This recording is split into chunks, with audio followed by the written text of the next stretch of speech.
ದಿನಾಂಕ 8/9/2025 ನಮ್ಮ ಬಾಗಲಕೋಟೆ ಟೌನಲ್ಲಿ ಈದ್ ಮಿಲಾದ್ ಪ್ರೊಸೆಷನ್ ನಡುವಾಗ ಒಂದು ಅಬ್ಜೆಕ್ಷನೇಬಲ್ ಫ್ಲೆಕ್ಸ್ ಅಂತ ಹಾಕಿದ್ದಾರೆ ಅಂತ ನಿನ್ನೆ ರಾತ್ರಿ ಬಂದು ನಾಗೇಶ್ ಅಂಬಿಗೇರಿ ಅವರು ಕಂಪ್ಲೇಂಟ್ ಕೊಟ್ಟಿದ್ದಾರೆ ನಮ್ಮ ಬಾಗಲಕೋಟೆ ಟೌನ್ ಪೊಲೀಸ್ ಸ್ಟೇಷನಲ್ಲಿ. ಈ ಫ್ಲೆಕ್ಸ್ ಗುರುಪ್ರಸಾದ್ ಮೆಡಿಕಲ್ ಅಂಗಡಿ ಮುಂದೆ ಹಾಕಿದರು. ಅದರಲ್ಲಿ ಕೆಲವು ಅಬ್ಜೆಕ್ಷನೇಬಲ್ ಕಂಟೆಂಟ್ ಇತ್ತು.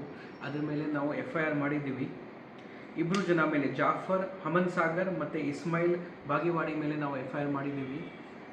ಕ್ರೈಮ್ ನಂಬರ್ 98/2025 BNS ಸೆಕ್ಷನ್ 353 ಸಬ್ ಕ್ಲಾಸ್ 2 ಅಲ್ಲಿ ನಾವು FIR ಮಾಡಿದ್ದೀವಿ. ಈಗಾಗಲೇ ನಾವು CCTV ವೆರಿಫೈ ಮಾಡ್ತಾ ಇದ್ದೀವಿ.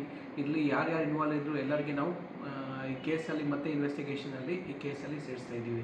ನನಗೆ ಏನು ರಿಕ್ವೆಸ್ಟ್ ಇದೆ ಬಾಗಲಕೋಟೆ ಪಬ್ಲಿಕ್ ಕಡೆಯಿಂದ, ಇದು ನಾವು ಗಣಪತಿ ಹಬ್ಬ ಮತ್ತು ಈದ್ ಮಿಲಾದ್ ಹಬ್ಬ ತುಂಬ ಶಾಂತವಾಗಿ ಮುಗಿಸಿದ್ದೀವಿ. ಈ ಇಶ್ಯೂಗೆ ದೊಡ್ಡ ಮಾಡೋದು ಬೇಡ. ಯಾರು ಇದರಲ್ಲಿ ಇನ್ವಾಲ್ವ್ ಆಗಿದ್ದಾರೆ ಖಂಡಿತ ಅವ್ರ ಮೇಲೆ ನಾವು ಕಾನೂನು ಪ್ರಕಾರ ಏನು ಆ್ಯಕ್ಷನ್ ಆಗುತ್ತೆ ಆ್ಯಕ್ಷನ್ ತಗೋತಾ ಇದ್ದೀವಿ.